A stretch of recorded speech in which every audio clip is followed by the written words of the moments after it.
자, 여러분 안녕하십니까? 여러분들의 한국사 선생님 권민욱. 자, 오늘은 지난 시간에 미리 얘기했던 것처럼 할까 말까 고민을 한창 했는데 온라인 수업을 옹클에 올리는 영상으로 한번 해보려고 내가 지금 혼자 찍고 있습니다. 뭐 여러분들과의 어떤 이런 커뮤니케이션을 할 수 없다는 게 사실 수업 내용 많을 때는 그것도 원래 못하죠. 잘 할 수 없다는 게 좀 아쉽긴 한데 최대한 짧은 시간 안에 핵심만 요약하고 축약해서 설명을 하는 방식으로 또 하는 것도 또 재밌는 수업 방식이긴 하니까 여러분들한테는 더욱이나. 그래서 이번 시간은 이렇게 영상으로 올려서 여러분들과 함께 수업을 해보겠습니다. 작년에는 1년 내내 영상 올려서 해서 너무 자연스러웠는데 너무 오랜만이라서 조금 낯설긴 하네. 자, 볼게요. 우리 지난 시간까지 대한민국 정부는 수립됐습니다. 자, 지도 한 번만 그려볼까? 이렇게 해서. 자, 지난 시간에 우리 어디까지 했냐면 요 38선을 기준으로 해서 남쪽에는 대한민국 정부가 수립이 되는 것까지 했고요. 그리고 북쪽에는 우리가 흔히 그냥 북한이라고 하죠. 정식 명칭은 당연히 북한이 아닙니다. 엄청 길어요. 조선민주주의 인민공화국. 하지만 우리는 다 부르기 귀찮으니까 그냥 북한이라고 할게요. 그래서 여기까지 했고, 그리고 추가로 이 대한민국의 이후에 뭐 농지개혁을 실시하기도 했고, 그리고 친일파 청산을 시도하기도 했다. 하지만 농지개혁은 일반 뭐 어느 정도 성공을 했지만 친일파 청산은 완전히 실패했다 라는 내용까지 하면서 끝마무리를 지었습니다. 자, 오늘 할 내용은 대한민국 정부가 만들어진 게 1948년 8월 15일입니다. 그리고 오늘 배울 여러분들 내용은 2년 뒤인 1950년 6월 25일 날 발생하는 무슨 전쟁? 6.25 전쟁 볼 거예요.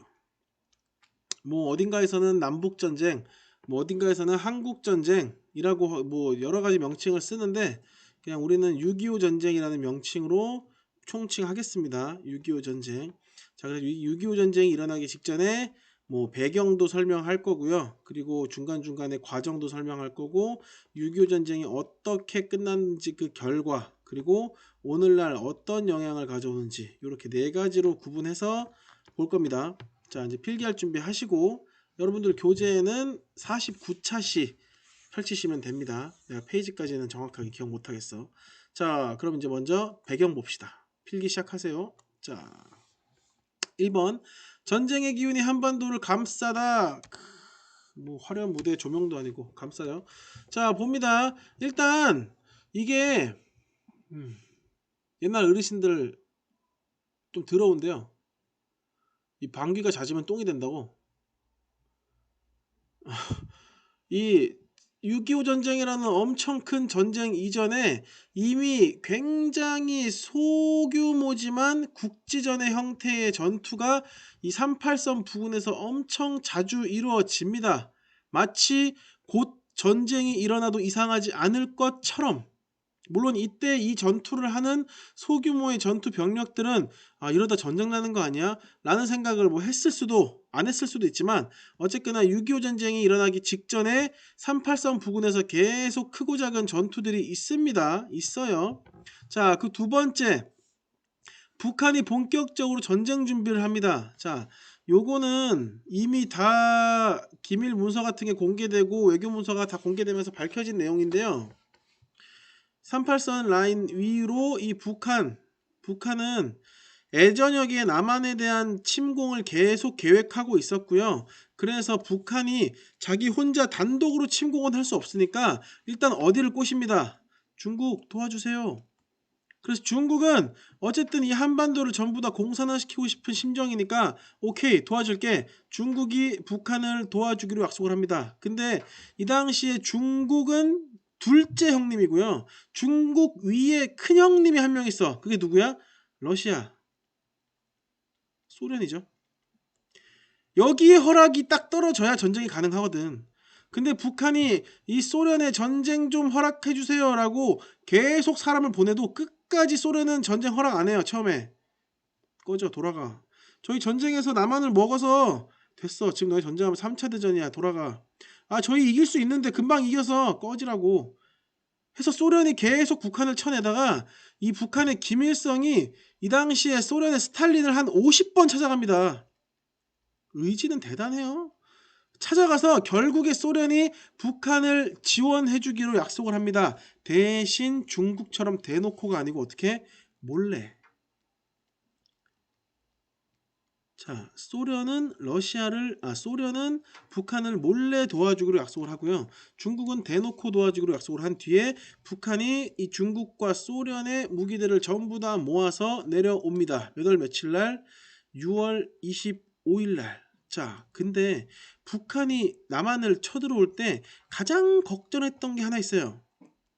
뭐냐면 우리 북한 뒤에 소련이 있는 것처럼 남한 뒤에는 일단 당연히 둘이 친한 나라는 아니지만 일본이 있고요. 일본을 주둔하고 있는 군대가 하나 있어. 그게 누구야? 미군이 있잖아. 미국군이 있잖아. 이 태평양 너머에는 저 끝에 뭐가 있어요? 미국이 있어요. 북한의 큰형은 소련, 남한의 큰형은 미국.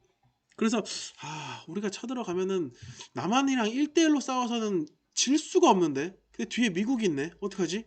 고민을 하고 있는 처지에 이때 미국에서 희한하게 북한을 북한의 마음을 당장이라도 눈치챈 것처럼 타이밍 참 희한하게 미국이 하나 발표를 합니다. 자, 그 발표의 이름이 뭐냐면 요거 별표 치세요. 요거 시험 잘 나옵니다. 에치스 라인이에요. 이 에치슨이라는 사람이 이 당시에 미국의 아마 외교부 장관, 외무부 장관일 거예요. 뭐 외교부 장관쯤 돼요. 미국 외교부예요. 이 사람이 에치슨 라인, 이 라인은 선이죠. 에치슨 라인을 발표하는데 이게 뭐냐면 자, 우리 미국은 이제 세계의 갈등, 뭐 전쟁 이런 데 크게 개입하지 않겠다.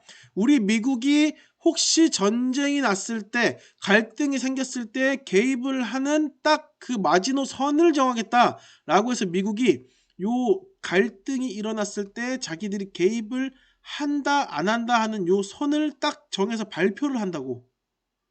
요 선의 이름이 에치스 라인이에요. 근데 이 선 안에 대한민국이 있어 없어? 없어요. 이 말은 뭐냐? 우리는 대한민국에서 무슨 일이 벌어져도 군대 개입 안 한다? 이 소리예요. 이 말은 우리에게는 청천벽력과 같은 날벼락이고요. 북한에게는 개이득이지. 우리가 그럼 쳐들어가도 미국이 개입을 안 하겠네? 개꿀, 야, 가자! 마치 북한이 남한을 침략할 때 했던 그 마지막 고민을 덜어주기라도 하듯이 에치슨 라인이 발표됩니다. 그래서 한때는 이 에치슨 라인 발표를 두고 미국이 뭐 북한의 침략을 유도했다 막 이런 얘기도 해요. 근데 이거는 나중에 말도 안 되는 얘기로 밝혀졌고요. 이미 이거 아니라도 북한은 기가 막히게 전쟁 준비를 열심히 하고 있었던 것으로 나중에 판명이 됐고요. 그냥 어떻게 잘 이게 맞아 떨어진 걸로. 자, 그래서 이 에치슨 라인으로 한반도 전쟁 시 미국은 개입하지 않는다라는 발표가 진행되면서 북한이 전쟁 가자라고 다시 한번 크게 결정을 할 수 있는 배경이 됩니다. 자, 그래서 2번 북한의 남침으로 전쟁이 발발합니다. 몇 월 며칠? 1950년 6월 25일. 자, 우리가 요일 1950년 6월 25일 날짜까지는 당연히 다 알고 있는데요. 여러분들은 시간까지 알고 계시면 조금 더 좋을 것 같네. 자, 일단 당연히 오후에 들어올까 새벽에 들어올까?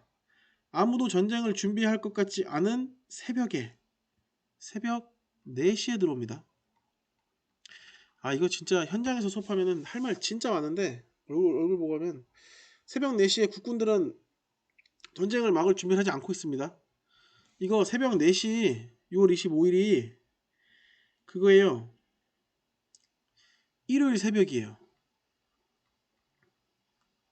토요일에서 일요일로 넘어가는 주말이에요. 주말.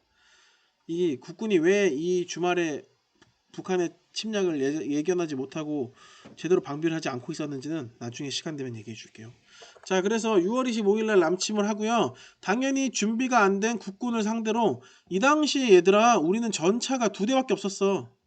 전차 2대인가 밖에 없고요. 전투기는 아예 없었어요. 이때 북한이 소련제 전차를 끌고 쳐들어오니까 막을 방법이 없죠. 사마귀가 내려오는데 개미들이 무슨 수로 막겠냐. 그래서 3일 만에 서울이 점령당합니다. 서울이 점령당하자마자, 사실은 점령당하기 전에 대한민국의 초대 대통령이었던 이승만 씨는, 자 이쯤이 서울이겠네요. 대한민국의 초대 대통령이었던 이 이승만 씨는 서울이 점령당하기 직전에 이미 도망을 갑니다. 빠라바라밤빰 빠라바라밤빰. 자 도망가다가, 이건 교과서에 안 나오는데요. 요 대전쯤에 가서 서울 시민들에게 라디오 방송을 합니다. 서울 시민 여러분, 지금 북한이 쳐들어왔습니다. 하지만 우리 국군은 휴전선 부근에서 열심히 전투하며 북한군을 몰아내고 있습니다. 개소리죠. 이미 서울이 뺏긴 상태라니까. 근데 서울 시민들이 동요하지 않게, 좋게 말하면 동요하지 않게, 나쁘게 말하면 자기 따라오지 않게, 뭐 이유를 모르겠어. 서울 시민들은 동요하지 마시고 생업에 종사하십시오. 우리 국군들이 북한군을 멀리 몰아내겠습니다. 이미 북한군은 내려오고 서울을 먹고 가고 있는데 자기는 도망가서 대전에서 요런 따위 방송을 합니다. 그러면서 방송 끝나자마자 또 따라라라란 딴 따라 내려가서 부산까지 내려갑니다. 부산까지 내려가고, 자 이 부산을 마지막 우리 한반도 남한의 마지막 거점으로 지켜내자 라고 하면서 여기에 방어선을 하나 형성합니다. 따라라라란 딴. 자 여기를 흐르는 강은 낙동강이죠. 원래 강을 하나 두고 지켜야 잘 넘어오지 못하니까 방어가 가능하잖아. 그래서 우리는 이 방어선을 뭐라고 부른다? 낙동강 방어선이라고 부릅니다. 이미 다 뺏겼어요. 이미 다 뺏겼어요. 여기 색깔이 이미 표시되어 있네. 이 지금 붉은색이 북한이고요. 여기 밑에 여기 파란색 당연히 남한이겠죠. 자 이제 이 상태에서 우리가 유엔군의 SOS를 치기도 하고요. 유엔에 가장 큰 입김을 불어넣고 있는 미국이, 왜냐면 지금 북한이 쳐들어왔단 말이야. 북이 내려왔어. 이 북 뒤에 있는 게 중국이야. 중국은 개입할 것 같아요. 근데 분명히 이 뒤에 소련이 있을 거거든. 근데 소련은 공식적으로 도와주러 오는 게 아니야. 소련은 비공식적으로 도와줘요. 심지어 소련이 북한한테 준 무기에 소련 국기도 떼버려요.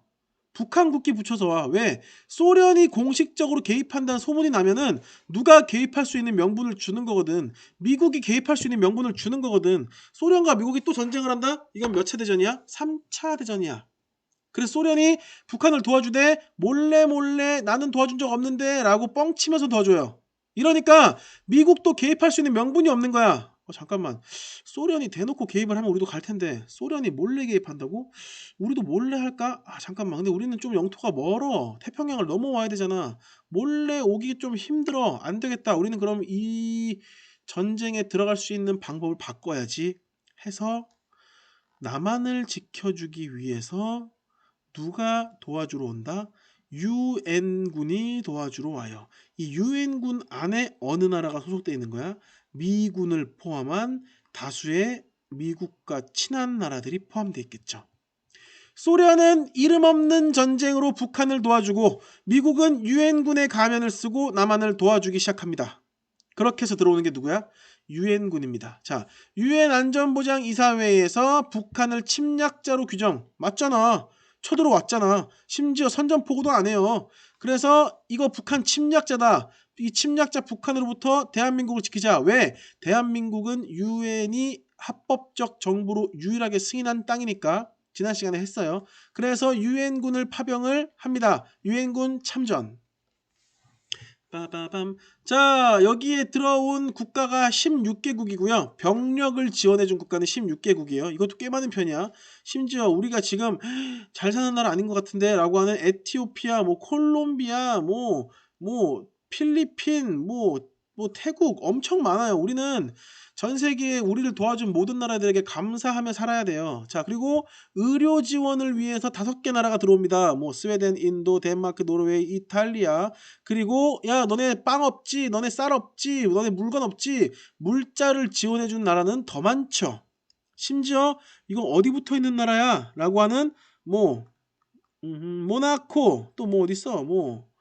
도미니카, 물론 아는 친구들은 알겠죠. 엘살바도르, 라이베리아 이런 나라들도 우리가 어디 붙어 있는지, 얘네가 어떤 언어를 쓰는지 알 길도 없는 나라들도 우리를 도와주러 온다고. 그리고 물자를 지원해 주겠다고 의사를 표명한 국가도 니카가라, 브라질, 볼리비아 많습니다. 세 나라나 돼요. 그래서 내가 기억하는 게 맞다면 이 6.25 전쟁이 전 세계에서 가장 많은 국가들이 참전한 전쟁으로 기네스에 올라 있습니다. 되게 특이한 분야로 기네스에 올라 있어요. 6.25 전쟁이. 실제로 이것만큼 많은 국가들이 지원해주고 참전했던 전쟁이 없어요. 2차 세계대전도 이만큼 국가들이 참전하지 않아요. 왜? 그거는 주요 강대국들끼리 싸운 거니까. 이거는 거의 새우 싸움의 고래들이 등장한 그런 느낌이죠. 고래 싸움에 새우 등 터지는 게 아니고. 자, 그래서 이제 유엔군이 파병을 결의해서 참전을 시작합니다. 자, 지금 요 땅을 지켜내는 것뿐만이 아니라 다시 우리가 빼앗긴 이 땅을 수복해야 될 거 아니야. 그래서 유엔군이 어떤 작전을 시작한다? 인천 상륙 작전을 시작합니다. 자, 요 낙동강 방어선 위로 지금 북한군이 전부 다 차지하고 있었는데 이 당시에 유엔군 총사령관이었던 누구? 메가더 장군의 결심으로 남해 바다를 지나서 서해 바다를 지나서 어디로 상륙을 한다? 인천으로 상륙합니다. 동시에 위로 너네들은 인천을 먹은 다음에 밑으로 내려와라. 우리는 위쪽으로 올라가면서 옆쪽으로까지 올라갈게 라고 해서 장사 상륙 작전으로 동해안 지역을 침투하기 시작하고 미국이 삼척의 해안을 포격해주기 시작하면서 동쪽을 때리고 시선을 끌고 서쪽을 치는 이런 식의 인천 상륙 작전을 성공합니다. 성공. 또 이 인천 상륙작전에 대한 얘기도 참 할 말이 많은데 이 메가더 장군이 참 우리나라에게는 고마우신 분이자 참 일단 어쨌든 넘어갈게요. 자, 인천 상륙작전을 실시해서 어디를 다시 되찾습니다. 서울을 되찾습니다. 서울을 되찾은 뒤에 자 이제 지도는 이쪽으로 넘어갈게요. 인천 상륙작전으로 서울 땅을 되찾은 뒤에 뒤졌어. 우리가 다시 한번 본때를 보여줄 거야. 이제 우리 대한민국 혼자 아니야. 유엔군 같이 싸울 거야. 라고 해서 유엔군이 위로 올라갑니다. 어디까지? 평양을 지나 위에까지 올라가. 이 압록강 지역, 이 빨강색 지역들만 남기고 거의 다 먹습니다. 누가 개입하기 전까지? 중국이 개입하기 전까지. 여기까지 밀리니까 북한이 중국에게 계속 도움을 요청해요. 중국아 도와준다며 왜 아직까지 소식이 없냐. 야, 난 니들이 잘 내려가길래 우리 없이 될 줄 알았지. 오케이 갈게 라고 해서 이 당시에 중국 공산당 군대 줄여서 중공군. 그래서 우리는 보통 중공군이 개입했다라고 이야기합니다. 중공군 개입. 중공군이 자 북한 도와주러 가자 쭉 내려갑니다. 그 결과 다시 우리는 쫓기고 다시 쫓기고 무한반복하면서 자 볼게요. 중공군이 개입하면서 북한이 서울을 다시 점령합니다. 우리는 이 사건을 뭐라고 부를 거야? 1월 4일날 서울을 다시 뺏겼다. 그래서 일사후퇴라고 부릅니다. 일사후퇴. 이때 이거는 그냥 그냥 뭐 이게 비하인드인데요. 요때 이제 여기까지 북한군이 마지막 그 마지노선을 치고 있다가 중군이 쫙 내려오잖아. 이때 여기서 이제 여기 위에까지 올라갔던 우리 대한 국군이 배를 타고 도망갑니다. 그래서 부산까지 내려가요. 요 배 안에 있었던 사람 중에 한 명이 누구야? 문재인 대통령의 아버지입니다. 만약에 이때 문재인 대통령의 아버지가 이 배를 타지 못했다면은 아마 오늘날 문재인 대통령이 없겠죠. 우리나라에. 그러니까 이게 참 역사의 나비 효과가 굉장히 커요. 이런 식으로 이 전쟁 모든 전쟁은 사실 그 비하인드를 얘기해주면서 같이 얘기하는 게 훨씬 재밌는데 일단 오늘은 진도를 쭉 나갈게요. 자, 그래서 중공군이 개입하면서 서울을 다시 빼앗기고 일사후퇴. 그리고 또다시 우리가 서울을 빼앗는 이게 여기 교과서에서는 그냥 재점령했다 다시 재탈환했다 이런 식으로 나오지만 무수히 반복을 많이 합니다. 또 서울 땅 중에 여긴 빼앗기고 저기는 다시 털리고 이런 식으로 그러다가 이제 어느 정도 교착 상태에 빠져요. 교착 상태라는 말은 쉽게 얘기해서 나아가지도 밀리지도 않는 상태. 대신 앞에 두 글자가 더 붙습니다. 크게. 크게 나아가지도 밀리지도 않는 상태를 우리는 교착 상태라고 합니다. 자, 그래서 여기에 이 38선이 원래 이렇게 있었다면은 이 38선 우리가 더 위로 올라가고 싶은 마음과 북한은 아래로 더 내려가고 싶어하는 이 마음이 합쳐져서 계속 38선 위아래로 얼마나 더 땅을 많이 빼앗아내느냐, 이걸 가지고 계속 사람 죽이고 갈아 넣고 막 폭탄 터지고 막 어디 빼앗고 빼앗기고 무한 반복이 시작됩니다.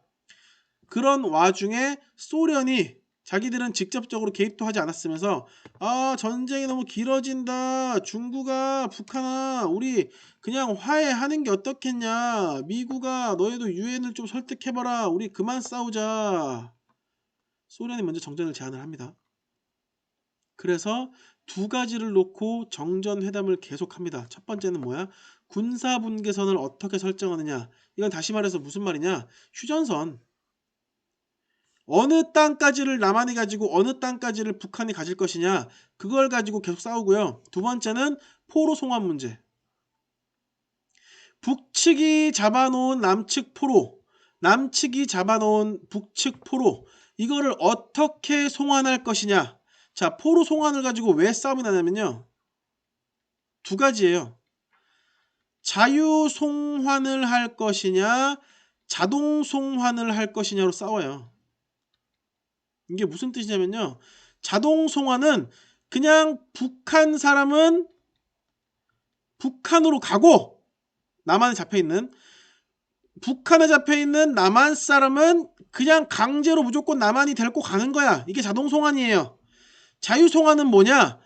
남한이 가지고 있는 북한 포로들 중에서 북한으로 갈 사람은 북한으로 보내고, 남한에 남겠다는 사람은 남쪽에 남고, 또는 북한이 가지고 있는 남한 포로들 중에서 남한에 남겠다는 사람은 남한으로 말이 헷갈려. 북한이 가지고 있는 남한 포로들 중에서 난 남한에 남아있을래 라고 하면은 남한에 남게 되고, 겁나 무슨 쇼미더머니야. 북한에 갈래 라고 하면은 다시 북한으로 보내고, 요게 자유송환입니다. 개인의 자유를 중시하는 거고, 이거는 그냥 원래 있던 곳으로 자동으로 보내는 거예요. 남한은 자유송환을 주장하고요, 북한은 자동송환을 주장합니다. 이게 엄청 오래 시간을 끌어요.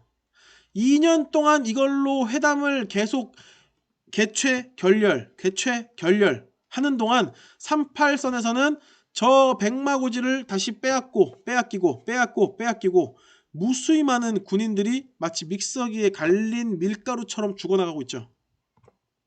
이 회담을 조금만 더 빨리 끝냈어도 억울하게 죽는 군인들이 훨씬 더 적어졌을 텐데, 이 와중에 북한과 남한에 계속 갈등이 생기니까 이승만 정부는 휴전을 반대합니다. 나 전쟁 안 끝낼 건데, 난 북한으로 그냥 계속 올라갈 건데, 나는 죽는 아이 있더라도 통일시키고 죽을 거야 라고 해서 이승만 정부가 계속 휴전협정에 반대해요. 반대하는데 미국이랑 소련, 중국이랑 유엔군이 들어주질 않으니까 이 새끼들 봐라, 내 말이, 내가 그래도 한 나라의 대통령인데 내 말을 씹어? 알았어, 잘 봐 하면서 남한이 가지고 있던 포로들을 전부 다 석방해버리는 말도 안 되는 일을 저지르기도 합니다. 아직 합의가 전혀 안 됐는데 그냥 남한이 가지고 있던 포로들을 북한에 가고 싶든 남한에 남고 싶든 관계없이 전부 다 풀어줘버려요. 남한에 살도록. 그래서 이 사건 때문에 미국이 이 새끼 미쳤네, 야 얘는 우리가 얘 쌩까고 휴전협정 우리 마음대로 하다 보면은 얘 사고 한번 치겠는데, 야 우리가 휴전협정을 맺더라도 얘 심기는 불편하게 건들면 안 되겠다, 얘는 나중에라도 큰 사고 치겠는데 해서, 자 봅니다. 정전협정은 체결이 됩니다. 이 군사분계선 문제와 포로 송환 문제를 결정을 해요. 결정을 하고요. 그 외에 어떤 결정을 내리냐? 중립국감독위원회라는 거를 설치를 하고요. 파견을 하고요. 군사정전위원회라는 기구도 만들어내고요. 그리고 비무장지대도 설치 합의를 봅니다. 자, 비무장지대라는 건 뭐냐? 여기가 군사분계선이고요. 이렇게 요 라인이 이렇게 군사분계선이고 이 군사분계선 위아래로 5km씩 여기 5km, 5km, 5km, 5km, 5km, 5km, 5km, 5km, 5km, 5km 이곳을 혹시라도 날 수 있는 전쟁을 막기 위해서 양국 모두가 무장을 하지 않는 무슨 지대? 비무장지대로 설치하기로 합의를 봅니다. 비무장지대. 근데 아까 얘기했죠. 이승만은 절대 휴전하기 싫어했다고. 그래서 자기 말을 들었게 하기 위해서 포로를 혼자 마음대로 석방하는 기행도 저지른다고. 그래서 미국이 이승만을 달래기 위해서 어떤 조약을 맺어주냐면요. 자, 요거 별표 치세요. 한미 상호 방호 조약을 맺어줍니다. 한미 상호 방위 조약. 누군가가 이승만을 평가할 때 이승만의 제1업적이라고 얘기해도 전혀 손색이 없는 한미 상호 방위 조약. 물론 이걸 가지고 비판하는 사람도 분명히 또 있어요. 이것 때문에 우리나라의 군사 주권이 사라진 거다. 왜 우리나라 국토를 국군이 지키지 못하고 미군들이 들어와서 설치냐라고 얘기하는 사람들도 있습니다. 근데 어쨌든 미군이 들어와서 우리가 군대에 이만큼 투자할 돈을 가지고 나중에 경제개발에 매진하는 것도 있고 하니까 이 한미상호 방위 조약은 만약에 누군가가 이승만의 업적을 굉장히 찬양한다고 가정하면 그 중에 거의 첫 번째, 두 번째 순위를 다투는 중요한 내용이에요. 자, 1953년 이 한미상호 방위 조약에 무슨 내용들이 있냐면요. 경제 원조. 우리가 승만아, 전쟁 끝나고 너네 굶어 죽을지도 몰라. 대신 너네 전쟁 끝나고 나면 우리가 거의 한 10년에 걸쳐서 너희들이 일어날 수 있게, 너희들이 배고프지 않게 우리가 밑 빠진 독에 물을 붓는 한이 있더라도 끝까지 너네 경제 원조 해줄게. 돈 줄게, 쌀 줄게, 밀가루 줄게, 설탕 줄게. 이거예요. 그리고 만약에 북한이 또다시 남한 너희를 쳐들어오는 일이 발생을 하잖아. 그러면은 반드시 미군이 너희들을 도와줄 거야. 미군이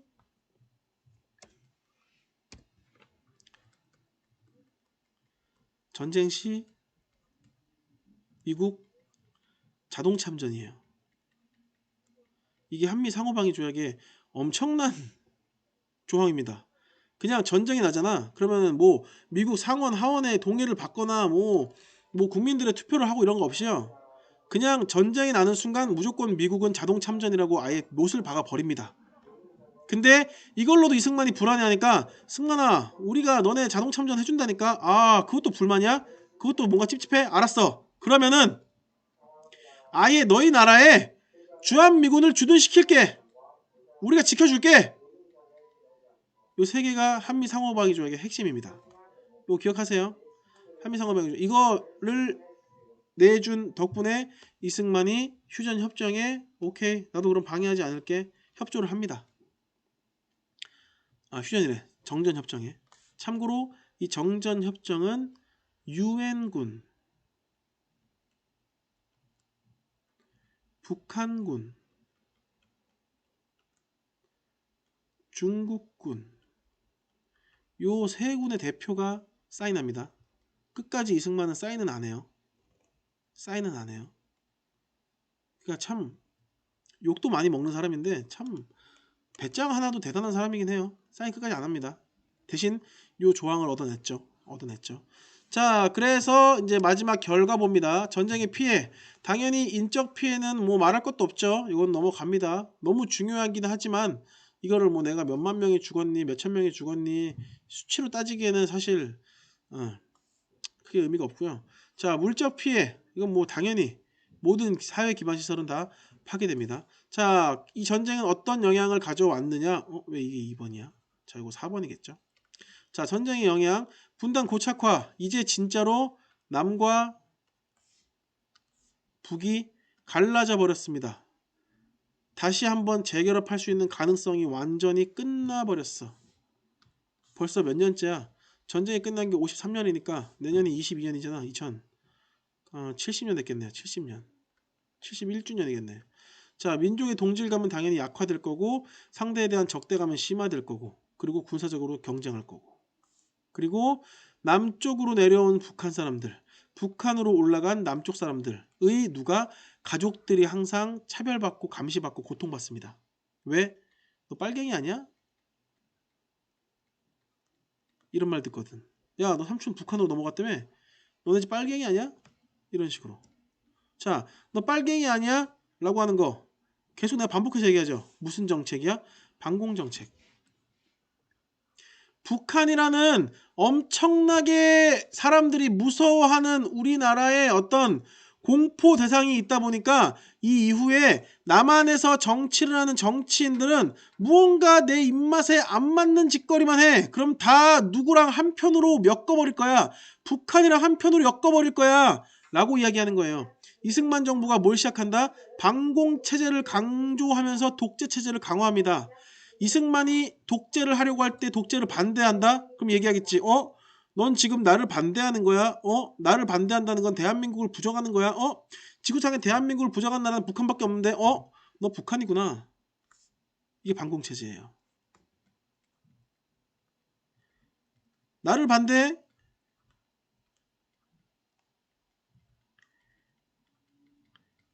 그건 대한민국을 반대하는 건데? 너 대한민국 반대하니? 대한민국을 반대하는 건 지구상에 북한밖에 없는데? 너 빨갱이지. 이거야. 그냥 무한 루트예요 이게. 여기 한번 걸리잖아. 빠져나갈 수가 없어요. 절대 못 빠져나가요. 반대로 북한은 안 그럴까? 똑같아요. 김일성도 자기의 어떤 라이벌들을 숙청하면서 네 남에서 왔네. 누가 김일성에게 반대하잖아. 네가 지금 나를 반대하니? 나를 반대하는 건 북한을 반대하는 건데 북한을 반대하는 나라는 지구상에 남한밖에 없는데 네 남한이니? 이러면서 뭘 하는 거야? 정적을 숙청해버리죠. 나 방금 북한말 잘하지 않았냐?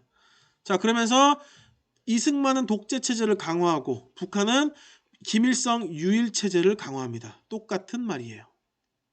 그리고 추가로 남한에서는 당연히 누구? 미국의 영향이 커지고 북한에서는 누구? 중국의 영향력이 커집니다. 처음에는 중국과 소련의 영향력이 같이 커져갔다가 중간에 중국과 소련이 엄청 개싸움을 싸워요. 중국이 소련으로부터 독립하고 싶어가지고 소련을 상대로 중국이 막 시비 걸고 싸우거든. 그래서 북한이 누구 편 들까 하다가 소련 편을 안 들고 중국 편 들기 시작해요. 그러면서 북한이 중국이랑 훨씬 더 가까워집니다. 그래서 중국이랑 소련이랑 싸울 때 이거는 실제 있었던 일인데요. 소련이 북한이 중국 편 드는 거 보고 북한을 죽여버리려고 그래요. 근데 실제로 소련이 북한을 쳐들어가려는 계획을 짜요. 본보기를 보여주려고. 소련이 북한을 쳐들어가서 북한을 먹어버려. 그럼 중국이 쫄 거거든. 야, 중국, 너 내가 요새 전쟁 안 하니까 만만하지. 잘 봐라. 하고 북한을 먹어버리면 중국이 맞아. 쟤 옛날에 미친 개였는데 쟤한테 덤비면 안 되겠다. 이 목적으로 소련이 북한을 먹어버리려고 하다가 누구 눈치 봐서 못해요? 미국 눈치 봐서 못해요. 왜? 이거 또 전쟁을 불러올까봐. 그때가 아마 우리나라의 마지막 통일 기회였을까? 자, 그리고 마지막 생활 모습 변화하는 거. 도시를 중심으로 전쟁 피해를 복구합니다. 왜? 농촌과 도시 중에 어디를 먼저 복구할래? 하면 대다수가 도시를 복구하죠. 당연히. 그래야 사람들이 더 많이 사는 곳이고 생산물자도 빨리 회복될 것이고 도로도 빨리 건설될 거니까. 그래서 도시를 중심으로 전쟁 피해를 복구하다 보니까 도시의 인구가 집중해 가게 되고요. 농촌 사람들이 전부 다 도시에 몰려오면서 거주 환경 점점 열악해지고 전통 공동체도 약화되고 그리고 전쟁 끝나고 난 뒤에 부상을 입은 남자들이 죽은 남자들이 너무 많죠. 그리고 전쟁 과정에서 혁혁한 공을 세운 여성들도 많습니다. 따라서 여성의 삶의 참여가 훨씬 더 확대됩니다. 전쟁 끝나고 여성의 사회 참여가 확대되는 것은 전 세계 만국 공통 법칙이에요. 무조건 전쟁 한번 끝나고 나면은 여성의 입김이 강해집니다. 다양한 이유가 있는데 우리도 이 요건을 벗어나진 않아요. 자, 그래서 오늘은 6.25 전쟁의 과정에 대해서 순서대로 쭉 한번 확인을 해 봤습니다. 오늘 수업은 여기까지 하고요. 이제 다음 시간에 본격적으로 뭐에 대해서 공부할 거야? 요거. 반공체제.